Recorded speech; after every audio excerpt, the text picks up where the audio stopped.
Howdy, folks. Would you Wallace from NeedCoffee.com here.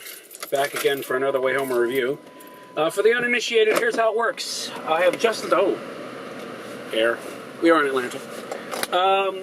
I don't have one of those working at home yet. So, anyway, I've just left the cinema where I've seen a film, which is what one normally does in a cinema, especially because they don't have good arcades there anymore.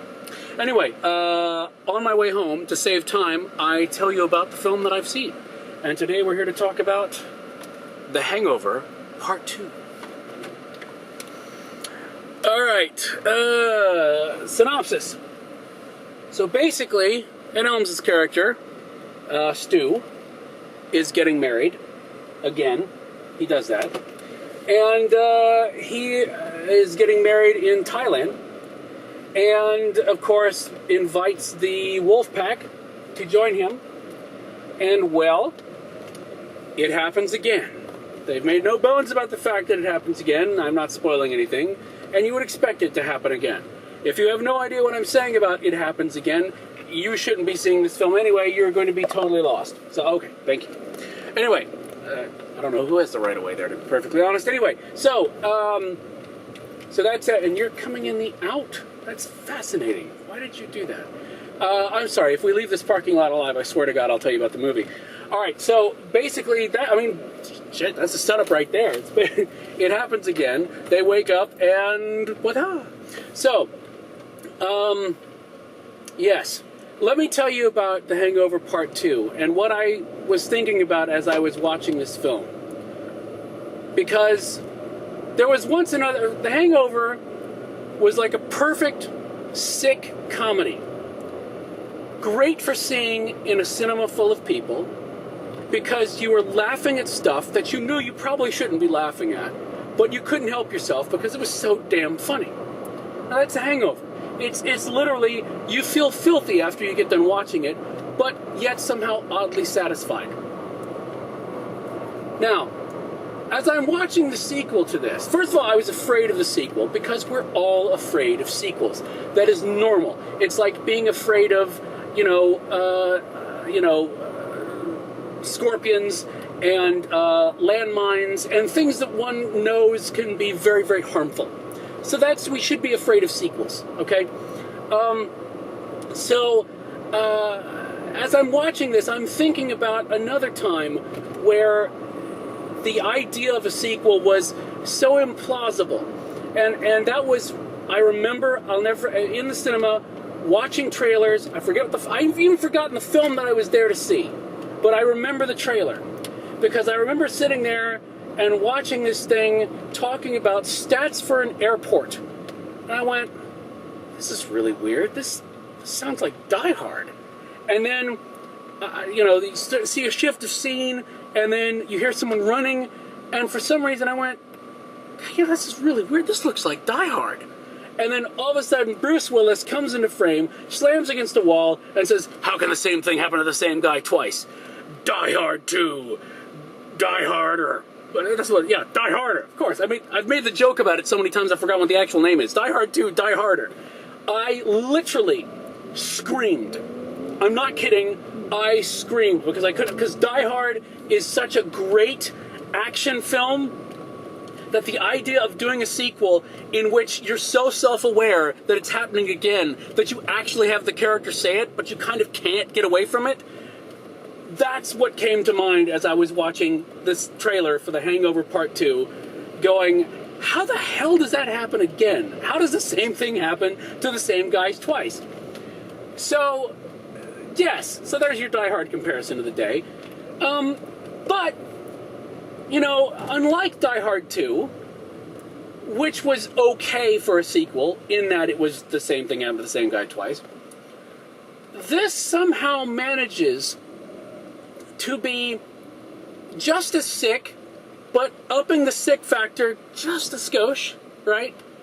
Just as wrong, but just wrong, just a little bit more wrong, right? It manages to do everything that you would want from an actual sequel, which is to keep the same level of everything and yet do a little more, okay? So, here's the crazy thing. This film is more fun than it has any business being. It is funnier than it has any business being. It shouldn't work as well as it does. And yet somehow it does. I mean, part of that is the fact that they are very self-aware of the fact that they're doing it again. Not to the point where it becomes some kind of meta-nonsense where they're winking at the camera.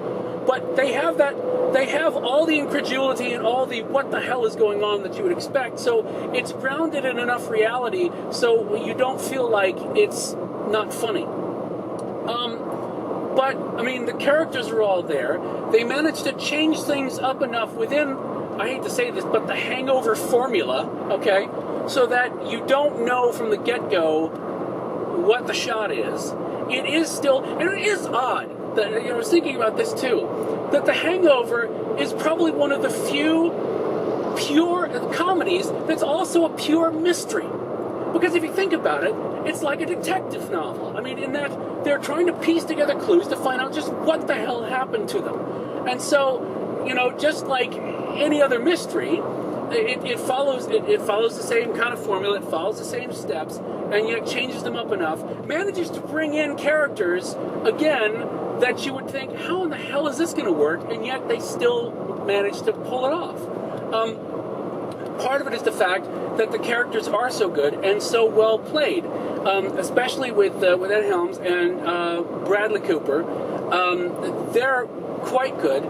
Zach Galifianakis, I mean, he has probably one of the hardest jobs in the film, not only because he is the goofy, funny guy, as just like in the first film, but he has the most, I say, unrealistic in that you're thinking the same thing the characters are thinking, as in, why in the hell would anyone want this person near them after what happened? But they managed to make it all work. And I don't want to say anything else because I don't want to give anything about, how it unfolds away.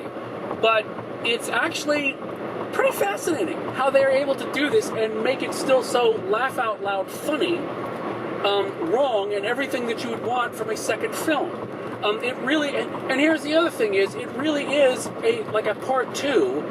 Like, I mean, we complained before about how a film will become successful and all of a sudden, oh, well, we always meant for it to be a trilogy, right? That bullshit, okay? But this actually feels like it could have been, oh, well, we could go do it again. And it almost seems like what's crazy is, the other thing I was thinking in the back of my head was, it would actually be funnier if they did a third one. Because you could see where you could do it again, especially when you have these people working on it. I know that's terrifying. I know it's terrifying for me to actually be thinking about a third film while watching the second film. But hey, I was enjoying myself. And I will say this, once you get into the actual thrust of the film, I'm trying to be very vague here, but once you get past the setup, I mean, the setup was a little rockier than you would want, simply because they are having to set everything up, and you know that something's going to happen, so you just want to get to it. But once you do get to it, it's actually quite amusing. And like I said, there's enough surprises in there. It's another thing where it's both formulaic and surprising at the same time. I'm actually very happy with how they were able to balance that, and because I know that takes work to give you what you want, and yet more than you want, because you want the unexpected as well. You want the expected and the unexpected. It's the difficult sophomore album, right? You want the band to not sound too different, but you also don't want the same album, because otherwise why wouldn't you just go listen to the first album again, right? So there you go. I think the cast is good. I think the writing is good, and I think it's, is it as good as the first film? No, but it's close.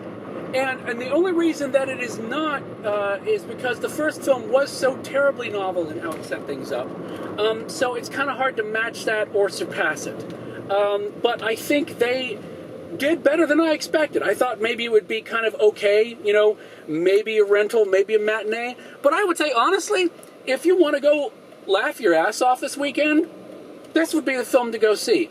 And few films, as much as I love the cinematic experience of being around a bunch of people and watching a film, for the most part, it's a pain in the ass these days to go to the cinema and be around a bunch of people because they're chewing and they're texting, and they brought their kids to the show, and, you know, they're breathing, and all those annoying things that people do. But this, honestly, you do need to see it with a good crowd. Now, if you go see it probably anytime this weekend, it's going to make a metric crap ton of money.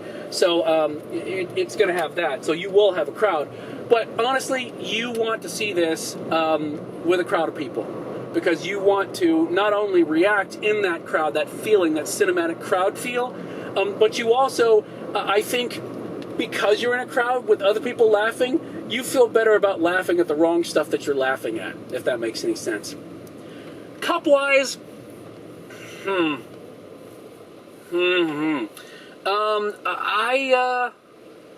I think it's at least a 3.5, but I'm going to think about it. I'm going to say at least a 3.5, and I'm going to cogitate between now and the time this goes up as to whether or not I would give it more. But I mean, the main thing is I enjoyed myself, and it's probably, I would say it's probably going to be one of the most solid comedies of the year, because unfortunately I've seen trailers for a lot of comedies and they look like crap. But if you enjoyed the first film, you're going to get more of it and then some with the second film. So there you go. That's Hangover Part 2, Wayhomer in the can. So, again, I'd like to say thank you for everybody who watches these things. If you enjoy them, please share them with someone. However you do that, Facebook, Twitter, whatever. Spreading the word about these things helps. It really does. So, yeah, please come check us out on neatcoffee.com for more of this stuff.